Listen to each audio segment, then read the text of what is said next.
I know you passionately believe that art both is and can be transformative, both at the individual and at the cosmic level.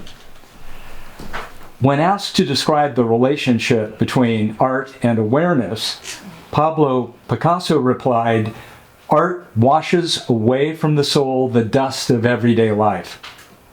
Do you share Picasso's view?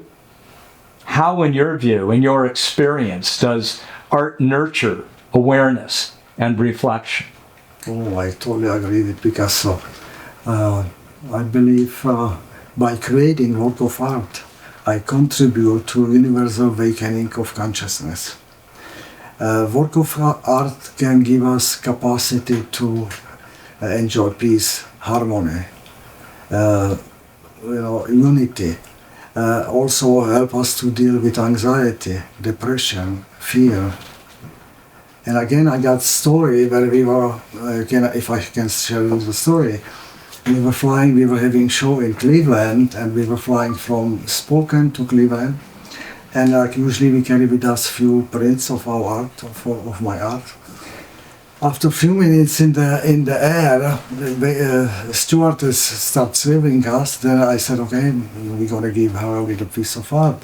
And we said, we got gift for you and for your partner. Another one was serving on the front.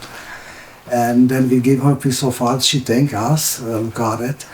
And we gave her even the other piece of art for this other one. And then 5 minutes later, the other lady came. And she was extremely excited. She said, I never in 10 years of this service, what I'm doing, this work, never received anything like that.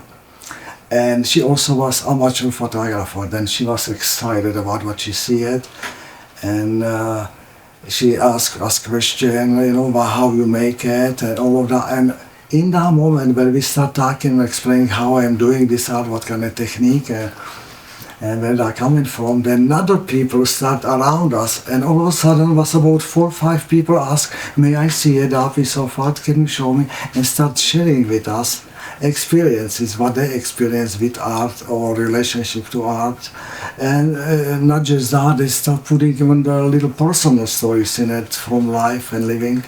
And I think that's exactly what Picasso said, art can wash the dust from our soul, from everyday life, with this kind of connection, bring us together, show us our unity, show us, if you show a piece of kindness, how the open heart to the others, and it's no separation between me and you, and it was just a beautiful moment. And anyway, that's last maybe 15 minutes because they have to go back, so whatever I have to do. But a few days later, after we come home from the show, we received email from same lady who was very excited. She said again, she explained how she was extremely moved from the gift. She put it on the special place above the mantle in her living room. And she advised us if she was from Chicago. Anytime we go into Chicago, we are invited to her home. She gave us address and her telephone number. This shows how beautiful we can connect just with the giving of piece of art to somebody who appreciates it and open the heart.